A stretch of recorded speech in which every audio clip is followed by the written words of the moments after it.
The Khadc has decided to inaugurate the Khasi Traditional Medicine Institute at Sohpetbneng.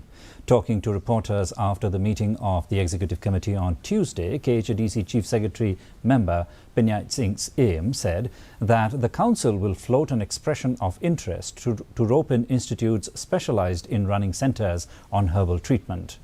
He, however, said that they will need to complete the laying of the pipes for water connection and construction of the Chokidar quarters before inaugurating the institute.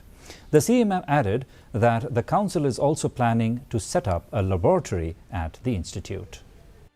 Gila shimru ikarai na isi ban play no shen yaktika Khasi Traditional Medicine Institute ke jongi hang ti pot lum Sohpetbneng kaba la dep ban pentrei menta sa stang katu kat ni ki sanitation work kum ki ka umbam di ban penpoi ha ke institute nang ta ke yin sa jong Chokidar bat kiwi ki kam ki barit baria badak sa batang shudap kini nyok ban play no yakati.